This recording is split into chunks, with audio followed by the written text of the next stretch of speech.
Hello my dear students, क्या हाल है। I hope आप सब बढ़िया होंगे।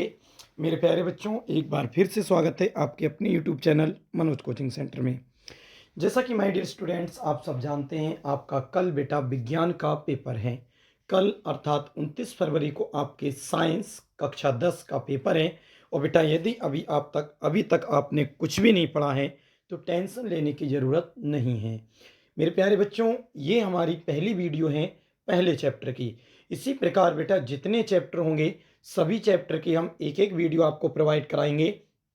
और यदि आपने हमारी ये सभी वीडियो की सीरीज़ देख ली तो मैं गारंटी के साथ कह सकता हूँ कि आपके 7-8 घंटे में पूरी साइंस तैयार हो जाएगी। और कल जब आप पेपर देने जाएंगे तो बेटा 70 में से 70 नंबर आ जाएंगे आपके। एक भी प्रश्न बचने को नहीं है। बस इस सीरीज को आप देख लेना, एक भी वीडियो आपसे ना छूट पाए बेटा। और सभी वीडियो को आप अच्छे से देख लेना। और मैं गारंटी के साथ कह सकता हूँ कल आपके पेपर में ऐसा कोई भी प्रश्न नहीं होगा जो आपकी इन वीडियो से ना आया हो। क्योंकि बेटा साइंस में आपके जितने भी चैप्टर हैं मैं सभी चैप्टर की वीडियो आपको प्रोवाइड करा दूंगा। ये एक सीरीज है और इस वीडियो में बेटा जो नोट्स आपको दिए जा रहे हैं वो बहुत ही सिंपल और बहुत ही अच्छे नोट्स हैं जिन्हें आप एक ही बार देखकर आसानी से याद कर सकते हैं।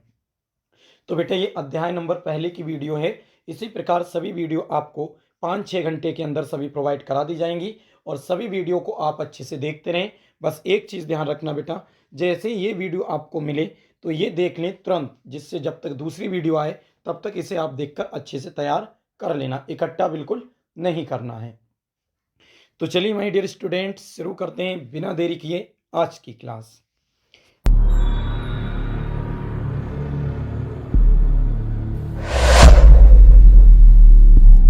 देखिए बच्चों, सबसे पहले बेटा अध्याय 1 और अध्याय का नाम क्या है? रासायनिक अभिक्रियाएं एवं समीकरण। रासायनिक अभिक्रियाएं एवं समीकरण। देखो बेटा कितनी सिंपल परिभाषा है, ध्यान दें। पहली परिभाषा, ऐसे परिवर्तन जिसमें नए गुणों वाले पदार्थों का निर्माण होता है उसे रासायनिक अभिक्रिया कहते हैं। इतनी सिंपल परिभाषा आपने किसी में भी नहीं देखी होगी। अभी अगर पेपर में आ जाए रासायनिक अभिक्रिया किसे कहते हैं तो बस बहुत ही सिंपल है बेटा, इसे आसानी से आप लिख भी सकते हैं। क्या लिखना है बच्चों? ऐसे परिवर्तन जिसमें नए गुणों वाले पदार्थों का निर्माण होता है उसे रासायनिक अभिक्रिया कहते हैं। आसानी से याद हो जाएगी। अगला है बच्चों, ऐसे पदार्थ जो किसी रासायनिक अभिक्रिया में हिस्सा लेते हैं उन्हें अभिकारक कहते हैं। देखो बेटा अभिकारक की अगर परिभाषा आई तो इतनी छोटी आसानी से आप लिख सकते हैं। ऐसे पदार्थ जो किसी रासायनिक अभिक्रिया में हिस्सा लेते हैं उन्हें क्या कहते हैं बेटा? अभिकारक कहते हैं। और तीसरी परिभाषा है बेटा, ऐसे पदार्थ जिनका निर्माण रासायनिक अभिक्रिया में होता है उन्हें उत्पाद कहते हैं। अब पेपर में आए उत्पाद किसे कहते हैं तो क्या होगा बेटा? ऐसे पदार्थ जिनका निर्माण रासायनिक अभिक्रिया में होता है उन्हें उत्पाद कहते हैं। तो बताओ मेरे प्यारे बच्चों, बिल्कुल सिंपल है या नहीं है? ये तीनों आसानी से याद हो जाएंगी, रासायनिक अभिक्रिया, अभिकारक और उत्पाद। चलिए बेटा अगले बढ़ते हैं। बहुत सिंपल भाषा में बेटा सभी चैप्टर को पढ़ा दिया जाएगा, बस आप इसे अच्छे से देखते रहें। उदाहरण है बेटा, भोजन का पाचन, श्वसन, लोहे पर जंग लगना, मैग्नीशियम फीते का जलना और दही का बनना। अब पेपर में आ सकता है बेटा रासायनिक अभिक्रिया के प्रेक्षण क्या हैं, तो आप क्या लिखेंगे? अवस्था में परिवर्तन, रंग में परिवर्तन, तापमान में परिवर्तन या गैस का उत्सर्जन। तो इसे भी आप आसानी से याद कर सकते हैं। ठीक है बेटा, सभी नहीं लिखवाएंगे, ये बात आप ध्यान रखना। ठीक है, चलिए अगले देखते हैं। सभी आपको याद नहीं करना है, जो मेन होगा बेटा मैं खुद ही आपको बता दूंगा। ठीक है, अब जैसे यहाँ पर आप समझ सकते हैं रासायनिक समीकरण को। किसको बेटा? रासायनिक समीकरण को कह रहे हैं रासायनिक अभिक्रिया रासायनिक समीकरण द्वारा निरूपित की जाती है। रासायनिक समीकरण में तत्वों के प्रतीक अथवा अभिकारक और उत्पादों के रासायनिक सूत्र उनकी भौतिक अवस्था के साथ लिखे जाते हैं।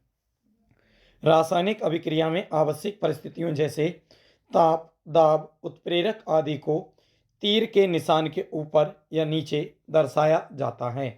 ठीक है बेटा, अब जैसे अगले हैं रासायनिक अभिक्रिया को संतुलित करना, तो इसे हम नहीं देखेंगे क्योंकि रासायनिक अभिक्रिया अर्थात रिएक्शन को बैलेंस करना मैंने अच्छी तरह से आपको समझा दिया है, तो बेटा ये देखने की ज़रूरत बिल्कुल नहीं है। अब देखें सबसे अच्छा हेडिंग, ध्यान से देखें, रासायनिक अभिक्रियाओं के प्रकार। बेटा जो मोस्ट इंपॉर्टेंट होगा वही आपको तैयार करना है, और यकीन मानना कोई वीडियो बेटा आधे घंटे से ऊपर की नहीं होगी। ये चैप्टर नंबर 1 की है, इसके बाद चैप्टर नंबर 2 की आएगी, फिर 3 की आएगी, फिर 4 की। इसी प्रकार बेटा पूरी किताब के सभी चैप्टर की वीडियो 8 से 10 घंटे के अंदर अंदर आपको सभी मिल जाएंगी। और यदि आपने ये सभी वीडियो अच्छे से देख ली, गारंटी के साथ कह सकते हैं बेटा साइंस आपकी पूरी तैयार हो गई। समझो साइंस आपकी पूरी तैयार हो गई। पूरे 70 में से 70 कल नंबर आने वाले हैं। पर सभी वीडियो को बेटा लाइक कर दें, कमेंट्स करके बताएं वीडियो कैसी लगी और नोट्स कितने सिंपल हैं ये भी आप देख सकते हैं बेटा। ठीक है, और चैनल को सब्सक्राइब करें, दोस्तों को शेयर करें। हेडिंग है बेटा रासायनिक अभिक्रियाओं के प्रकार। पहला हेडिंग क्या डालेंगे, संयोजन अभिक्रिया। पेपर में आ सकता है बेटा अभिक्रियाओं के प्रकार संयोजन। कह रहे हैं इस अभिक्रिया में दो या दो से अधिक अभिकारक मिलकर एकल उत्पाद बनाते हैं। देखो कितनी सिंपल परिभाषा है बेटा, इस अभिक्रिया में दो या दो से अधिक अभिकारक मिलकर एकल उत्पाद बनाते हैं। जैसे ए प्लस बी बराबर सी, ए मिला बेटा बी से और बनेगा क्या, सी। तो आप उदाहरण में बेटा ज़्यादा नहीं तो एक तो लिख ही सकते हैं। देखो सबसे पहले उदाहरण में हम लिखेंगे कोले का दहन, ये कार्बन है, ये O2 है, दोनों मिलके बन गया CO2। तो ये क्या हो गई, संयोजन अभिक्रिया। बाकी उदाहरण आपको देखने की आवश्यकता नहीं है। अगला देखते हैं बेटा, अगला हेडिंग है ऊष्माक्षेपी अभिक्रिया। कहने जिन अभिक्रियाओं में उत्पाद के निर्माण के साथ साथ ऊष्मा का उत्सर्जन होता है ऊष्माक्षेपी अभिक्रिया कहलाती है। बेटा कितने सिंपल नोट्स हैं, इससे सिंपल आपके ना किसी क्वेश्चन बैंक ना किसी किताब कहीं पर आपको नहीं मिलेंगे। जिन अभिक्रियाओं में उत्पाद के निर्माण के साथ साथ ऊष्मा का उत्सर्जन होता है तो क्या कहलाती है, ऊष्माक्षेपी। एक उदाहरण आप लिख देंगे, पहला जैसे प्राकृतिक गैस का दहन, CH4 प्लस O2, तो क्या बनेगा बेटा CO2 प्लस 2H2O प्लस ऊष्मा। तो बस अभिक्रिया की परिभाषा याद करो, एक उदाहरण लिखो, नंबर आपके कंप्लीट। चलिए अगला देखते हैं बेटा, दूसरा प्रकार वियोजन अभिक्रिया। सभी बच्चे जानते हैं एक प्रकार क्या होता है बेटा, वियोजन। अब इसकी परिभाषा बहुत लंबी चौड़ी आपने याद की होगी, तो देखें कितनी सिंपल है, ध्यान से समझें। कह रहे हैं इस अभिक्रिया में एकल अभिकारक, अभिकारक जो रिएक्शन भाग लेता है, इस अभिक्रिया में एकल अभिकारक टूटकर दो या उससे अधिक उत्पाद बनाते हैं। इस अभिक्रिया में एकल अभिकारक टूटकर दो या उससे अधिक उत्पाद बनते हैं या बनाते हैं। तो आप देख सकते हैं यहाँ पर बेटा क्या है, ए है, क्या है ए, और ए टूट गया किसमें, बी और सी में। तो दो चीज़ों में टूट गया, नहीं टूट गया, तो यही क्या है, वियोजन। अब वियोजन होती है कई प्रकार की, तो पहला हेडिंग है ऊष्मीय वियोजन। क्या कह रहे हैं बेटा, ऊष्मा द्वारा किया गया वियोजन ऊष्मीय वियोजन अभिक्रिया कहलाती है। एक शब्द में परिभाषा आप देखें, ऊष्मा द्वारा किया गया वियोजन ऊष्मीय वियोजन कहलाता है। बेटा जितनी वीडियो भेजूँ ना बस वो याद कर लो आप, 70 में से 70 कर आप करके आएंगे, ये वादा है आपसे। जितनी वीडियो आज भेजी है, सोना नहीं है बेटा, अच्छे से आप जागते रहें, पूरे नंबर आएंगे आपके। चलिए अगले देख लेते हैं बेटा, उदाहरण देख लेते हैं ऊष्मीय वियोजन का। ऊष्मा के द्वारा वियोजन ही ऊष्मीय वियोजन होता है। तो चलिए उदाहरण देख लेते हैं ध्यान से। देखें बच्चों, उदाहरण है मेरे प्यारे बच्चों, 2FeS2 FeSO4, 2FeSO4 ferrous sulphate का है बेटा। इसे ऊष्मा ऊपर लिखे और ये किस में टूटेगा, Fe2O3 SO2SO3 यानी फेरिक ऑक्साइड में। तो ये क्या बन गया बताओ, ये वियोजन हुआ या नहीं हुआ, ये चीज़ टूटी या नहीं टूटी, पर किसके द्वारा बेटा, किसके द्वारा, तो आप कहेंगे ऊष्मा के द्वारा। तो बस एक उदाहरण लिख दो, बात खत्म। चाहे तो ये वाला लिख सकते हैं, जो भी आपको सरल लगे। क्या है बेटा, CaCO3 यानी चूना पत्थर, ऊष्मा के साथ इसे तोड़ेंगे और ये क्या बनेगा बेटा, CaO और CO2। तो ये भी ऊष्मा के द्वारा वियोजन हो रहा है, तो अर्थात ये रिएक्शन ऊष्मीय वियोजन की है। चलिए बेटा अगले देख लेते हैं। अगले आप ध्यान से देखें तो अगला हेडिंग है वैद्युत वियोजन। क्या कह रहे हैं, विद्युत धारा प्रवाहित करने पर होने वाला वियोजन वैद्युत वियोजन कहलाता है। विद्युत धारा प्रवाहित करने पर होने वाला वियोजन वैद्युत वियोजन कहलाता है। और उदाहरण आप देख सकते हैं, देखो बेटा कितना सिंपल उदाहरण है, 2H2O और विद्युत धारा के द्वारा इसका वियोजन हो गया तो हाइड्रोजन अलग निकल जाएगी, O2 अलग निकल जाएगा, एक रिएक्शन दो, बात खत्म। ठीक है बेटा, चलिए अगला वियोजन देख लेते हैं। अगली जो प्रकार है बेटा इसका, ध्यान से देखें। अगला प्रकार है मेरे प्यारे बच्चों प्रकाशीय वियोजन। कौन सा? प्रकाशीय वियोजन। ध्यान से देखेंगे तो बेटा अगला हेडिंग है क्या है?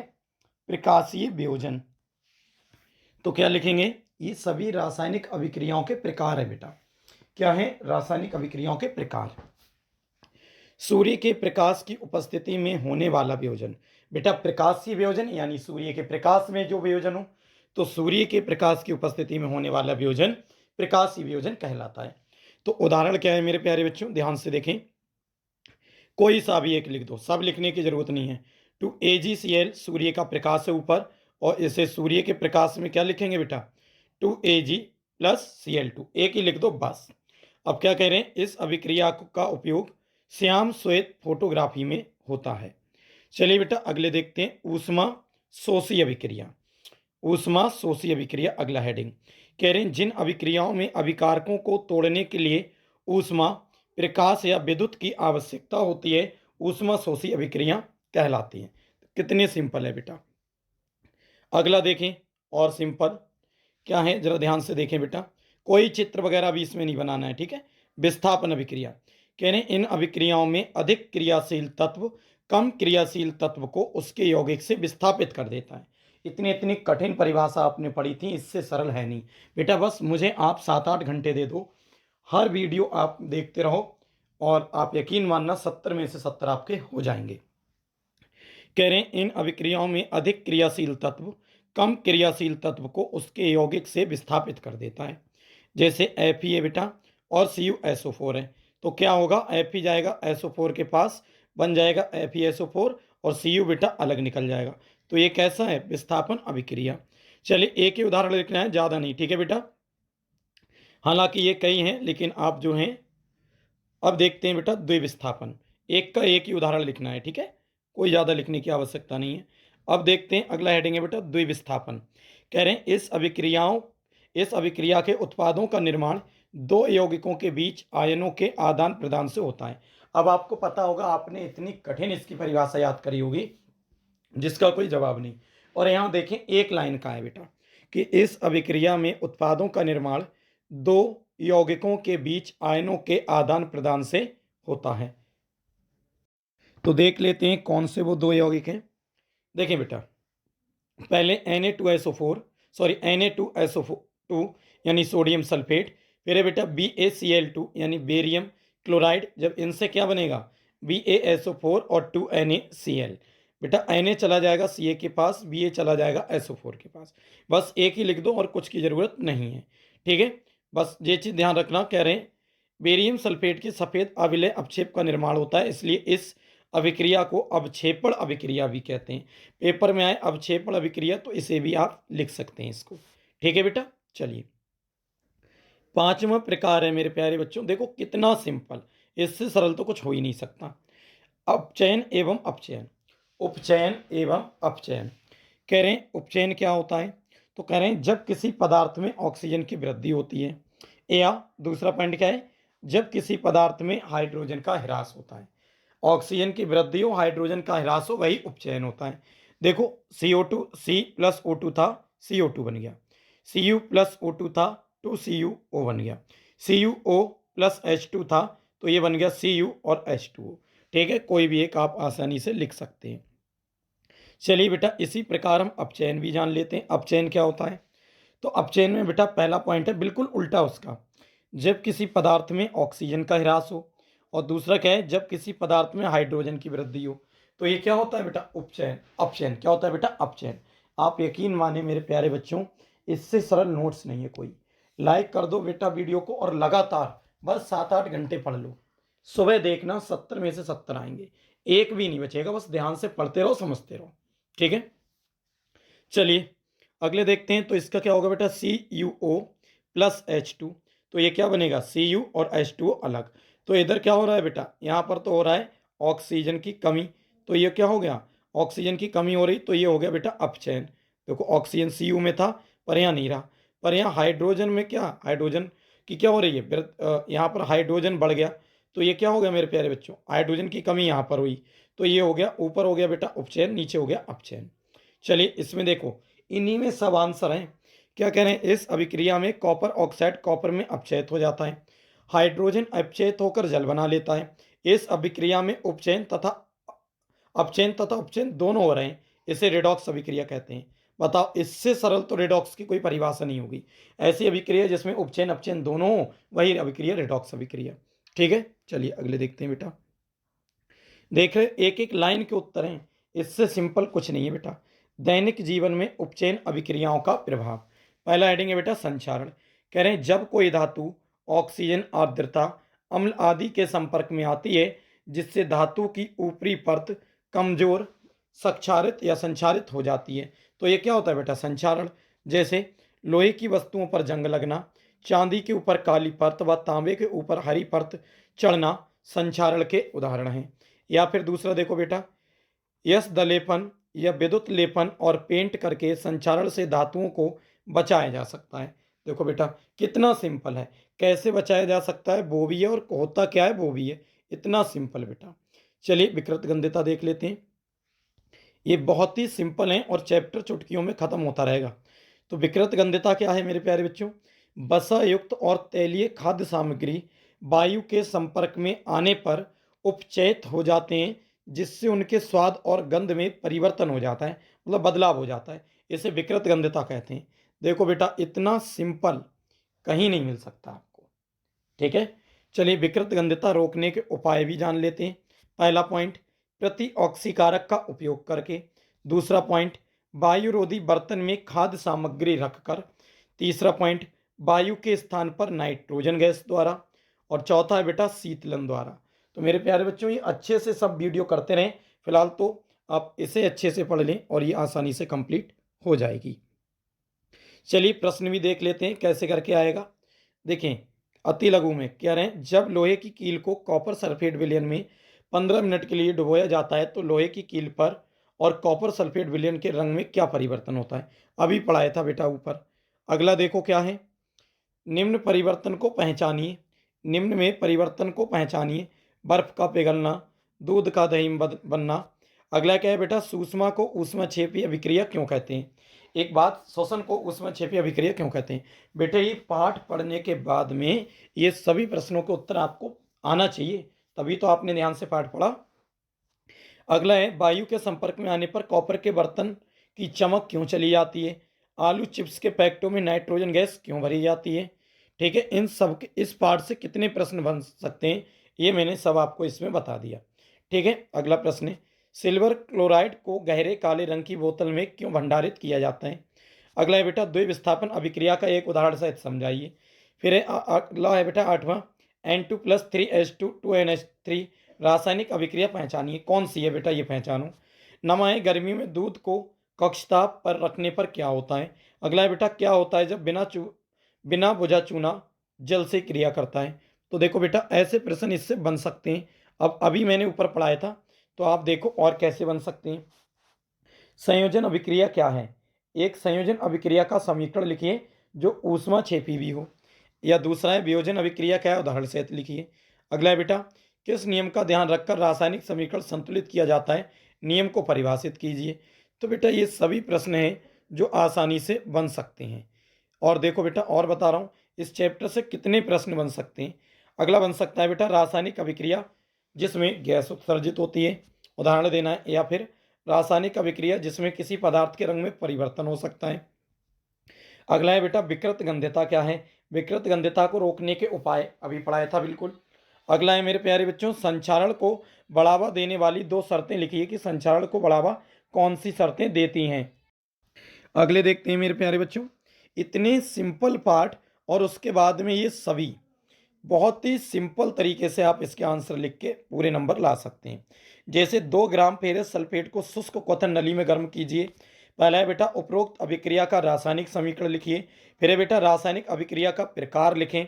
अगला है, जिंक धातु की पट्टी को कॉपर सल्फेट के विलयन में रखने पर क्या परिवर्तन होता है। फिर बेटा लघु उत्तरीय जो 3 नंबर में आ सकते हैं, क्या हो सकता है, रेडॉक्स अभिक्रिया से क्या अभिप्राय है, रासायनिक अभिक्रिया का उदाहरण देकर समझाइए।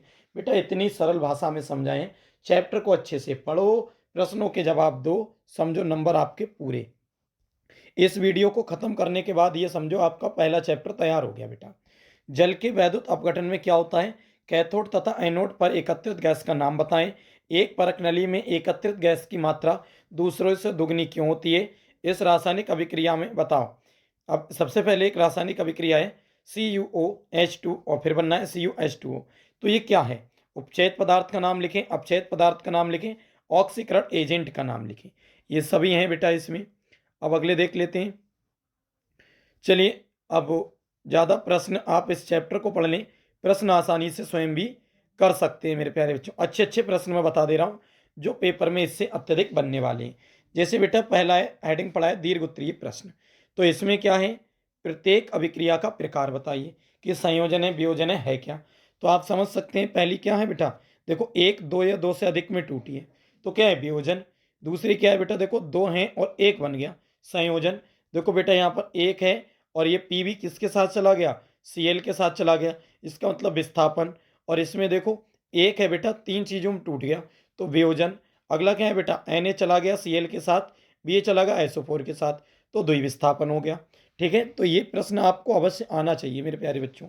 अगला है, जैसे आप अगर ध्यान से देखें, देखो बेटा कल आपका पेपर है इसीलिए मैं जल्द से जल्द पढ़ाई करा रहा हूँ आपको सभी चैप्टर की, जिससे कोई भी प्रश्न आपका बच नहीं पाए और एक भी प्रश्न ना बचे और सभी को आप बहुत ही अच्छी तरह से सॉल्व कर पाएँ, सभी को अच्छी तरह से सॉल्व भी कर पाएँ और सभी को जो है एक एक प्रश्न का जवाब आप दे सकें।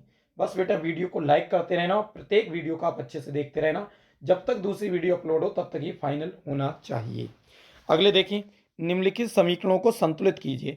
ये सभी समीकरणें आपको बेटा संतुलित करना है और संतुलित करने की मैंने अलग से भी वीडियो आपको बनाई है। संतुलित मतलब बैलेंस करना, और पूरी गारंटी बेटा बैलेंस करने को आगे आप एक भी नहीं छोड़ेंगे। ठीक है, ढूंढ ढूंढ कर इसे हल करेंगे तो कल का पेपर आपका अच्छा होगा। बस थोड़ा सा आपको सब्र रखना है और थोड़ी बेटा मेहनत करनी है।